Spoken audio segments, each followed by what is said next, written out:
Good morning, everyone. Welcome to Rakuten Technology Conference 2014. Now, we'd like to start the first session with Mr. Tom Fifield, who will speak about OpenStack, the ubiquitous open source cloud platform. Please welcome Mr. Tom Fifield.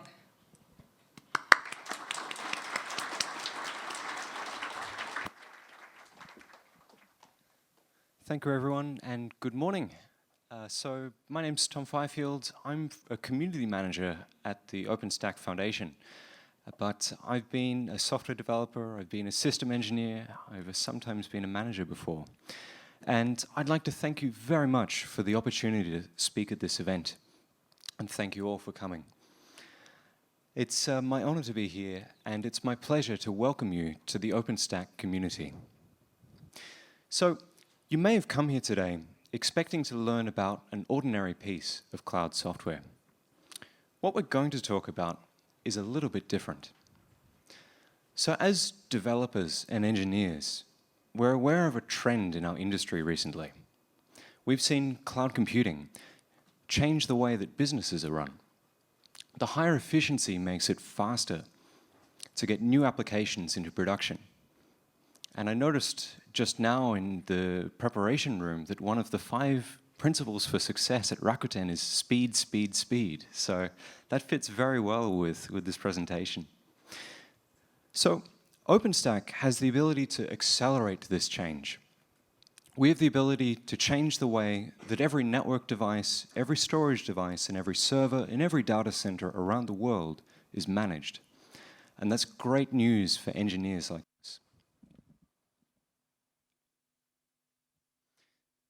So our managers might be asking, where is the urgency for enterprises? Why do I care about cloud? Why is this fast or agile thing important? According to analysts, the answer becomes clear when you look at the statistics. 70% of the companies that were in the Fortune 1000 list a mere 10 years ago have now vanished, unable to adapt to change. And this data is, of course, mainly from America. But even in Japan, where we're more conservative, we're seeing young, energetic companies challenging their larger rivals. So if you think for a moment about the applications that you build, are they cloud applications? There's a spectrum of applications here, shown on this slide. To the left, we've kind of got the legacy applications. In the middle, the bulk of applications today. And on the right, we have the new age of apps. So what do the applications that you build right now look like? Are they reliant on that expensive enterprise infrastructure, or do they rely on the much cheaper cloud? And as you know, agile apps require new infrastructure. This new generation of applications and scale-out technologies that enable them rely on the virtualized data center. The old legacy model where applications are very closely coupled to the hardware no longer applies. So this change in hardware to the new way of doing things is important, but perhaps even more important is the organizational change that goes with it.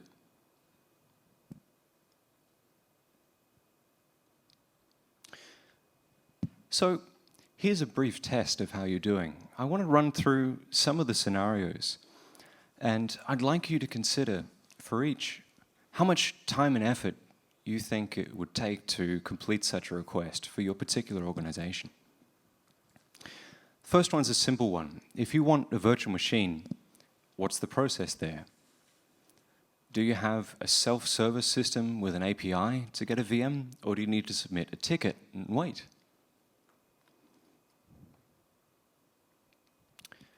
How about if you want to open some ports on a firewall? Is this a simple API request? Is that how it is, or does that require time from a network engineer?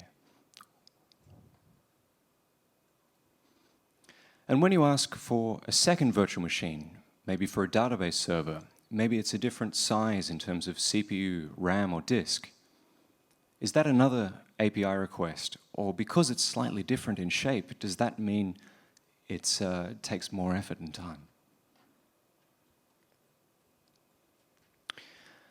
And If you want a new network range, just for communicating between your database server and that first virtual machine that you made, does that involve having uncomfortable conversations with your manager, who then has to go and ask the network team for something really special? So in a cloud with software-defined networking, you can set this up in a few clicks in a web-based dashboard. And when you think about the block storage that you have access to, how is it logically separated? How is the amount of storage that's given to each project, each user, each virtual machine determined? How easy is it to make changes? With a cloud infrastructure, you can set a policy that allows you to make decisions at the application level, where you have the most information about which virtual machine should be using which storage. And of course, object storage. If we're talking about abstracting away from the hardware layer, nothing tells that story better than object storage, where you just no longer care about what's happening in the underlying storage at all. If you want to store something, it's a put request. If you want to get it back, it's a get request. It's that simple. And of course, if the networking team wasn't happy before with opening ports, what about readdressing, moving an IP address of a production service from one data center to another? This ability is there today in public and private clouds. And how about if you want to now add a load balancer to this application that you've made? Is this something where someone needs to go and buy a piece of new hardware, or can you do that through an API? And of course, can all of these things be automated, making a simple template that allows you to start an application where you even stop worrying about individual virtual machines? So we've talked about the particular change in hardware. We've talked also about the change in mindset. You can see that some of these processes that we've talked about, which are available in clouds today, are quite difficult to achieve using traditional processes. Just imagine if you're in a traditional enterprise where you needed to submit a ticket for all of those requests. You'd be waiting months and months and months before you got your application running. And of course, you need some new tools to facilitate that. OpenStack might be one of those. And with those together, you're prepared for the fast-paced new world of new age applications. So, to give you an example of some people who are using this OpenStack stuff for this brand new age of applications, I've got a couple of quotes. So this one's from a popular travel company. And they say, well, it's hard to quantify certain things. We've had a lot of anecdotal feedback from the company's development community suggesting that the speed of innovation has increased significantly. In addition, some developers have changed their development processes, adding in some cases an additional layer of testing. In other cases, they've separated development work streams, reducing the risk of developers stepping on each other. Other feedback is that developers will keep their core development environments pure and quickly spin up a new instance if they want to test a risky theory, something that they may not have done before for fear of breaking their environment. It takes the risk out of being creative. And so this particular organization has scaled up to about 5 data centers, and they've got about 18,000 virtual machines currently running in their private cloud. They're very happy. So another one which I think is quite cool is this hosting company from the US. So teams across the company have quickly adopted OpenStack for many different scenarios, and the impact has been almost immediate. The end result is, in fact, a faster product cycle, a multitude of times faster. From months before to now a first application being delivered in just 2 weeks. We're moving entirely to OpenStack. The first and best example of this was when the hosting team had an idea this spring to ship a Minecraft server product that they could launch in their hometown at Phoenix Comic-Con. Within a few weeks, the team went from the idea to provision servers and happy Minecraft fans who got to try it out. That wouldn't have been possible before they were running on OpenStack. And so you can see these people are already turning this DevOps cloud thing into reality for their companies. Delivering a new product in just 2 weeks is really amazing. And Minecraft's kind of cool, yeah? But, of course, a hosting company making Minecraft servers is not the only user of OpenStack in gaming. Has anyone got a PlayStation 4? No one. No one. Wow, sorry. Excellent. One person. Congratulations. You're already using OpenStack because Sony is actually using for all of their online player interactions, they're backing that with an OpenStack cloud. And of course, if you don't have a PS4, maybe, has anyone played mobile games from GREE? One person. Okay, excellent. Fantastic. And there's also other companies like Ubisoft for the new Watch Dogs game, Spill Games, those kind of folks who are running using OpenStack, which I think is great as a gamer. But maybe you don't like games. Maybe you have a family. Maybe you've saved up lots of money and you're a CEO and you've bought a BMW.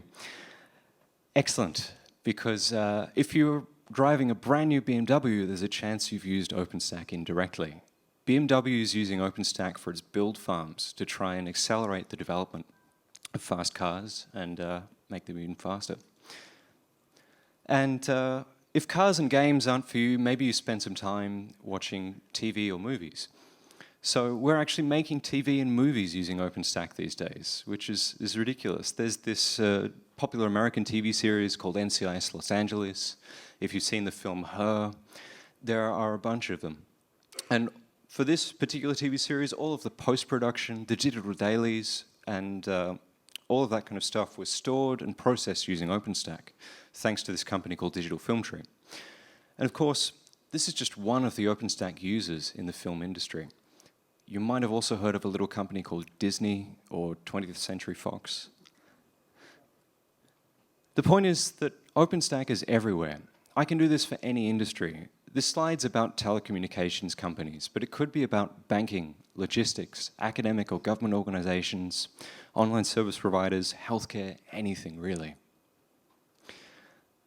OpenStack is really taking the world by storm. I can also do this for basically any country in the world. For example, here are some companies in Japan using OpenStack. I got here by just doing a search for Japan plus OpenStack. But this slide could just as easily be China, Korea, Australia, France, or Germany.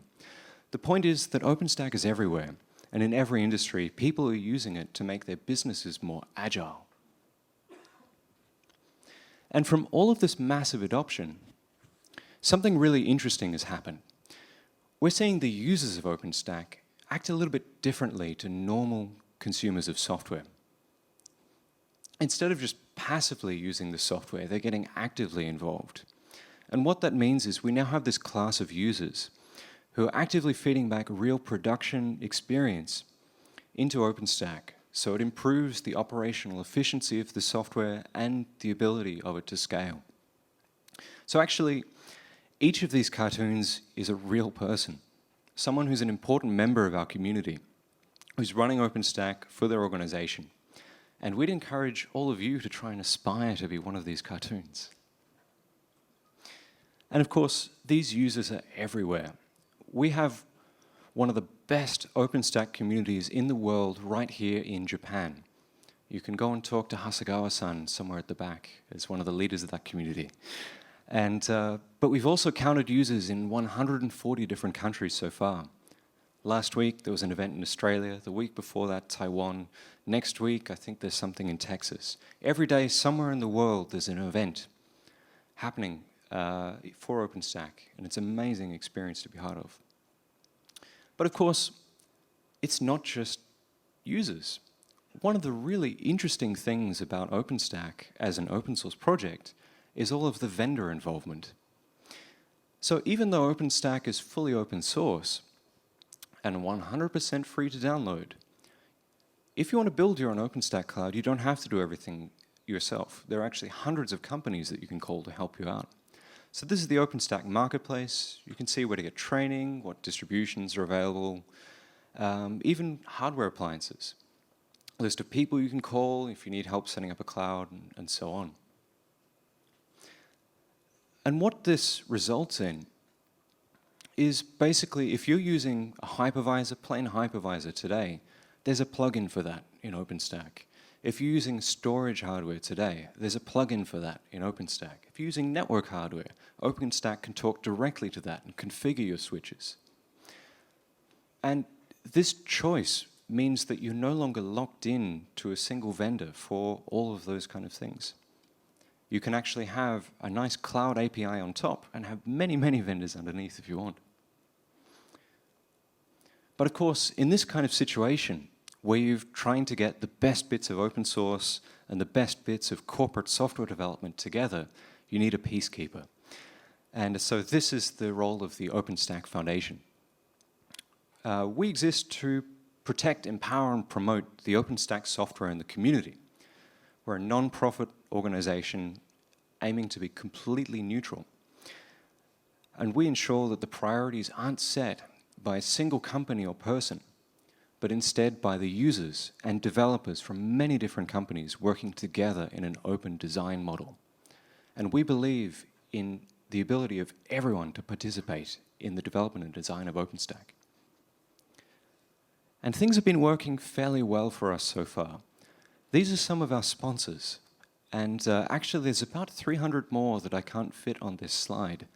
But you can see that they include some of the largest names in IT. So in doing this, we're trying to enshrine this thing that we call the spirit of OpenStack. We have a technical meritocracy. And we've got these 4 opens, basically, at the center of that. We have open design, meaning anyone can participate in the design of new features. We have open development. We do public code review. Anyone can contribute code to OpenStack. We're open source. It's Python code, 100% under the Apache 2 license. And we have an open community, which means anyone here is welcome to participate in the important decisions of OpenStack and the governance model. And one of the things that I wanted to run through with you is exactly how this release cycle works, because it's quite interesting. A feature in OpenStack starts its life in a room just like this one, only instead of some guy up on stage here with a microphone, we'll all be down there on the same level, talking, arguing with each other about how a particular feature should be designed. Up there on the projectors will be an Etherpad, a collaborative text editor. So we're all typing away on our laptops, taking notes, and making up a rough design for the feature. These happen at conferences every 6 months, and any one of you is welcome to just walk into the room and contribute to that process. Then someone will volunteer to take that, code it up into a more formal specification that we call a blueprint, and then someone from that will take the blueprint and volunteer to code it up. And this is where the magic of the open development process happens, because OpenStack does public code review. You can go today to review.openstack.org, find a list of all of the patches, choose a random one, and then go score -1 if this code is crap. We'd encourage you all to do that because we always need more reviewers, especially if you know Python, that's a bonus. But what we get there is every single line of code in OpenStack has been reviewed by at least 3 people. Normally it's 6, sometimes it's up to 20. In addition to the human code review, we also have an extensive continuous integration and testing infrastructure based on Jenkins and Garrett. For every single patch that gets submitted to that code review system, we build an entire cloud. We'll talk more about that in a second, but you can see already that quality of that code is something that we're really striving for. And of course, if it passes the code review and the testing, it can become part of the release. And what we get through this process is we have competitors working together. It might be Dell and HP working on the same feature, and a collaboration focused around creating high-quality code. So here's a screenshot. You probably won't be able to read this. Instead, if you want, get out your laptop or your mobile and go on review.openstack.org. This is a patch to the software-defined networking component of OpenStack, codenamed Neutron. And it's been submitted by Ryota Mibu-san. And basically, you can see in the top left there is information about the patch, when it was submitted, who wrote it. On the top right, you can see the commit message. I can't even read this on this screen. So they are fixing the virtual interface driver so that OVS hybrid plug and port filter is always passed from Neutron, but they're always true, something, something. Pretty cool patch. But of course, the interesting stuff is what's on the columns below that. You can see on the right-hand column, those little green squiggles that you can't read say success. And on that right-hand column, they're all testing. Because this is the software-defined networking component of OpenStack, the names in there, the titles are like NEC CI, Cisco CI, Mellanox CI. So that means for this patch, somewhere in the world, there's a rack of Cisco switches and routers. All they do 24 hours a day is run OpenStack code for testing the patches that get submitted to this code review system. I think that's pretty cool. What's also pretty cool is on the left-hand column, you see the list of people who are involved in this patch. The top three, for example, Ryota Mibu, the guy who wrote the patch, Sridhar Gadam, and Jen Wen. We've got 3 different people from 3 different countries just in the top 3. And of course, if we scroll down, you can see that there's even more testing. That column continues. And those tests at the bottom there are the ones where we've built an entire cloud to make sure that this patch to the virtual interface driver integrates well with every single other part of OpenStack. And right at the bottom, you can see the file that was edited and the number of comments to do with that file. This particular patch has gone through 3 different patch sets, and it's got 4 comments on it. It's only a 52-line of code patch. So if we click on one of those files, we get a pretty standard side-by-side diff view. But the magic here is in that gray there. This is a particular comment. We can see Jen Wen has said, he's commented on line 38, which is basically getting a configuration variable, config.conf_security_group.enable_security_group. And he said, okay, that's cool, but we shouldn't go directly to the config file in this instance. We should go to the abstraction layer. It's more maintainable. And Ryota Mibu, the author of the patch, has said, agreed, I'll fix that in the next patch. Here we have 2 people. 2 completely different companies, 2 completely different countries, different backgrounds, working together to improve the quality of this open source software. And I think that's amazing, because this is happening every minute of every day. So as you can tell by now, OpenStack's very different. Absolutely everything we do is available transparently online, from inception to the actual result and the process in between. And that's fantastic, because you know exactly what will be in the next release of OpenStack before it comes out, and you can plan for it. Of course, we have a top-level roadmap view, which you can see here on this slide, which is about all of the major OpenStack components, of which there's more and more all the time.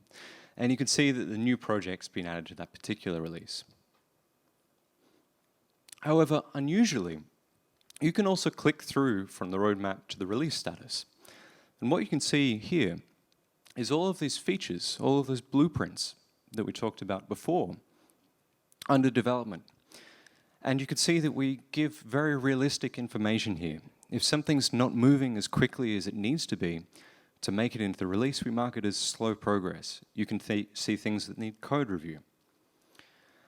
However, for the most part, everything goes quite well. And I think for this particular screenshot, it's from early in the development cycle of the Juno release, and I believe that all of these features actually made it in. We release every 6 months, and we always release on time. So last Thursday, we hit a very important milestone. The 10th release of OpenStack came out, and it's named Juno. Releases of OpenStack follow ABCDE kind of naming system, and the names are chosen from the developer conference nearby locations. So Juno, I think, is nearby somewhere in Atlanta, which was the previous conference. We had a bunch of key themes. As well as adding a ton of features in Juno, we took some time to focus on maturity. Those plugins that we talked about before, we increased the bar for the quality testing of those vendor plugins. We now have 97 very well-tested vendor plugins for hypervisors, network, and storage. Bunch of operational improvements. And if this DevOps thing is important for our IT industry, network function virtualization is that same process, but for the telecommunications industry. So what they're doing is, traditionally, in the telco industry, they have to buy very expensive, very inflexible hardware to run their networks. They're trying to virtualize parts of that network control plane, and so we're adding some support for that. There's a new service in Juno. If you're working with Hadoop or Spark clusters, check out the data processing service. It basically enables you to build those clusters much more easily. And of course, improve various things like Docker. But one of the interesting things about this release is we really focused on technical debt. We have a bunch of technical debt. It's the 10th release. You can imagine we've got it by now. So we're focused on making a foundation for all the future releases. So in this release, we produced 342 new features. But this time around, in this 6-month cycle, we fixed 10% more bugs. We also introduced a bunch more shared library code, basically trying to increase the maintainability for all the future releases. But as you can see, we still grew as always. There were more than 1,400 contributors and a lot of documentation. Part of this release cycle, we've had a really great emphasis on getting people like yourselves involved in designing OpenStack. And this is a photo from our ops meetup, where we basically had whole bunch of companies come together. The PlayStation guys, the guy from Yahoo, IBM, Intel, some telcos, PayPal, and actually comment on their pain points in running OpenStack. And this is part of one of our key themes for the community. We want to make sure that everyone has the ability to participate in improving the software. We've also seen some interesting things from the market side of things. Hosted private cloud is now getting more popular. But most of all, people are very, very happy with the framework model of OpenStack, where they can mix and match and just choose the components that they need.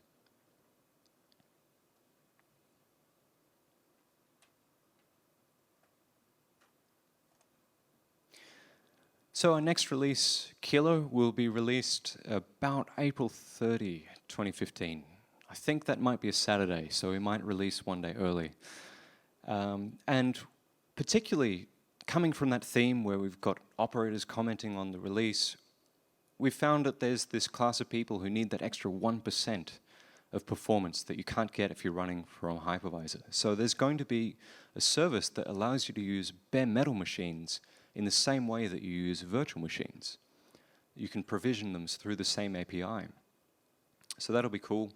We've also got a bunch of projects that'll probably land, if not in Kilo, maybe the L release. One's a shared file system service. Next one is a queue service, similar to Amazon SQS. DNS is a service, which a lot of people are doing using a manual process right now, and also something for the management of shared secrets like keys. With the bare metal stuff, if you're looking to test that out, the driver is actually in the compute component today, but we've just marked it as experimental because it needs more testing. And so one of the best places to exercise this unprecedented influence you have over the development of the OpenStack software is to come to one of our 6 monthly conferences. The next one's in a couple of weeks, unfortunately, in Paris. If you can manage to convince your manager to send you there. Unfortunately, I should have put a big banner across this slide because just yesterday we sold out of tickets for the Paris Summit. So I think we might have maybe 5,000 people coming for this one. So basically what happens at these summits is you can go there, you can attend workshops, you can attend conference presentations to learn about how OpenStack works.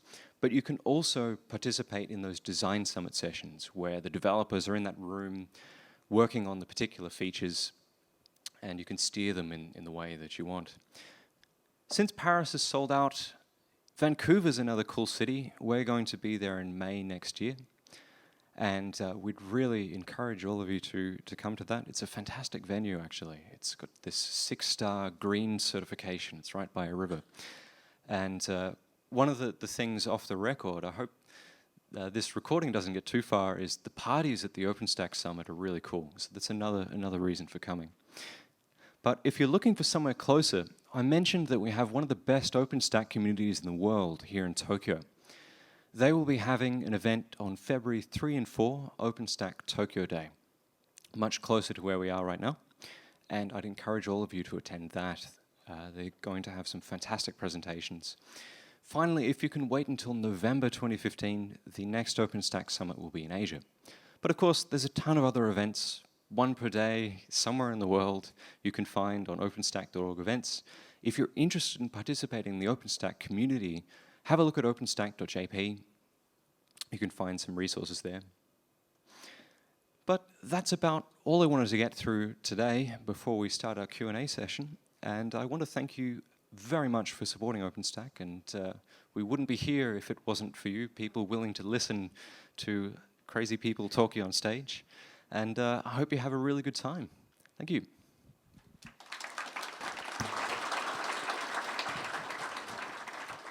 Thank you very much, Mr. Tom Fifield. If anyone has any questions, please come up to the microphone. I know it's very early in the morning, but if no one asks the question, then I need to ask you questions. Is anyone here using OpenStack? Okay, fantastic. That's actually quite a lot of people. One of those people who raised their hand should ask a question.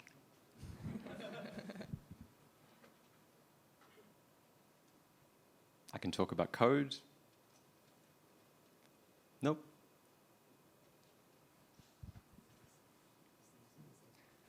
Eigo wa muzukashii desu ne. Yes.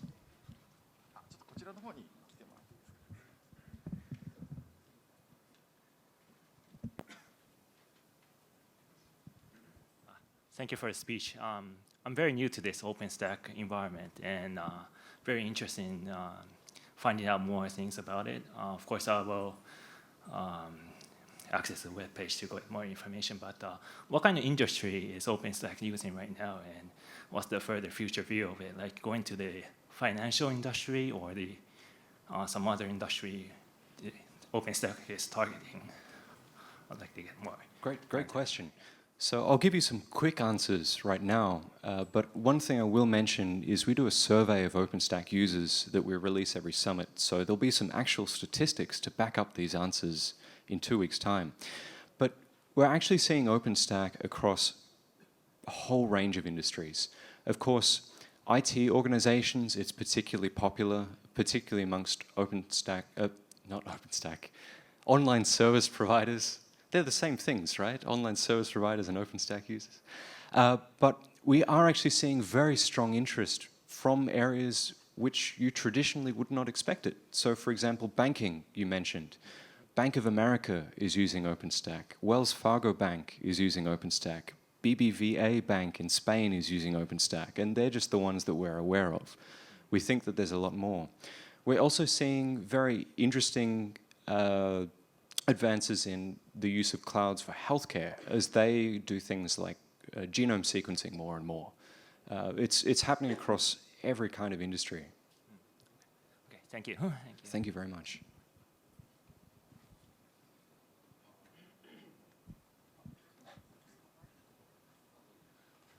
So you made a point talking about some of the software companies that are using OpenStack.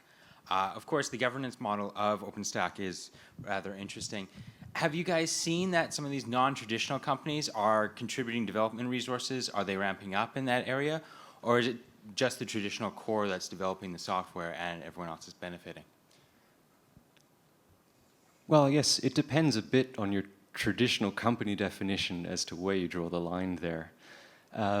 One of the things that we do see, even for companies who don't necessarily have the development engineering resource inside their company, they'll go and buy an OpenStack product from someone like Red Hat or Canonical.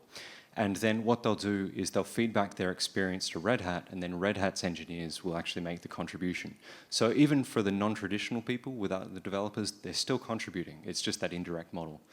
But of course, not everyone can contribute because of their corporate policy. However, we have had some very interesting contributors from areas that you wouldn't expect. For example, the US National Security Administration is a contributor to OpenStack.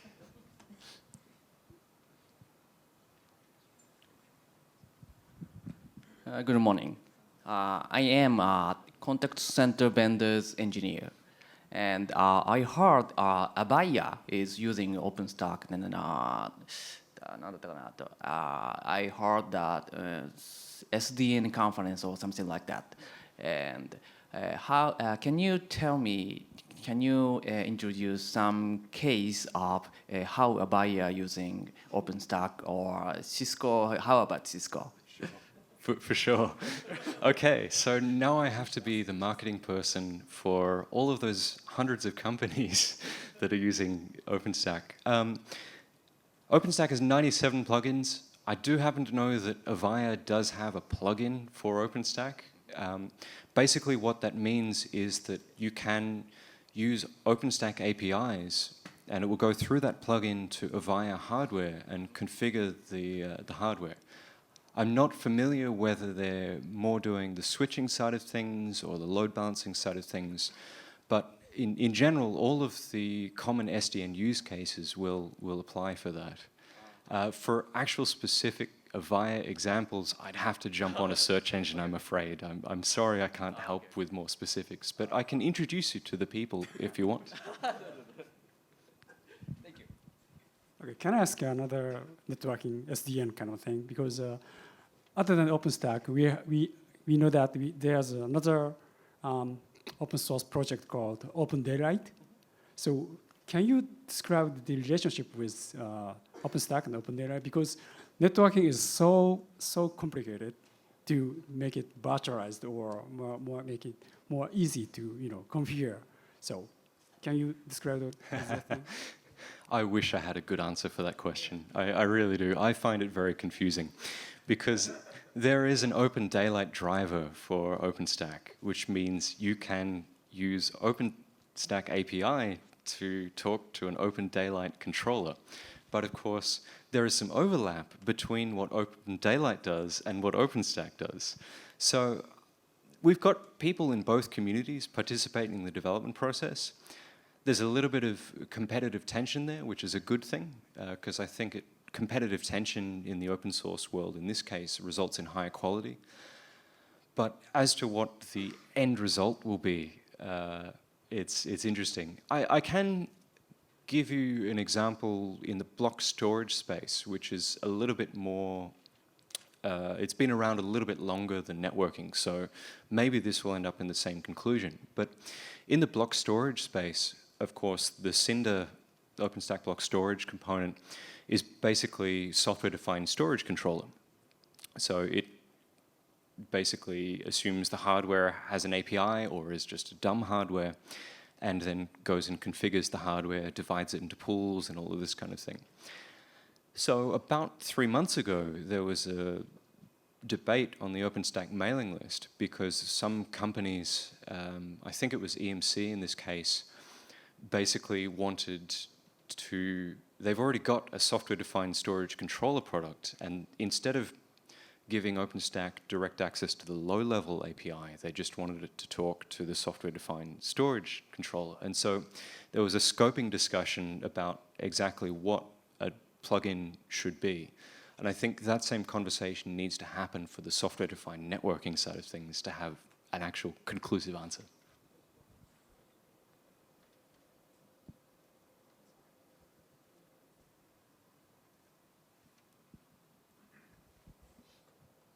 Hello. Okay, so thank you for your speech. I'm wondering that who is strong opponent for OpenStack, and what is a strong point and weak point comparing to the other two? Like I heard about like Cowstack and the other tools that we have. Yeah. So effectively, you've asked me a marketing question.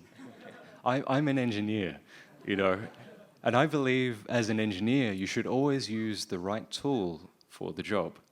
So because every job is different, if you want to compare things, you need to analyze the particular tool, choose which features you need, see what you do. One of the things that I really love about OpenStack is all the users that we have. It's just really, really cool to be able to get up here and talk about movies and TV and games and these kind of things. And I think that is, really one of the compelling points of OpenStack. It makes people feel safe because there's lots of big users. The other thing that I think I can't say this because I'm a community manager and I'm sounding like I'm telling myself I'm doing a good job, but I like the community in OpenStack. I like how welcoming we are. I really like the principles that we have, and also taking those principles to reality where really anyone can contribute. And I think that's a very, very strong part of what OpenStack is. Okay, thank you. Okay, does anyone have any question? It should be the last question. Okay, so great. Thank you very much for your great speech. And everyone, please give him a big round of applause.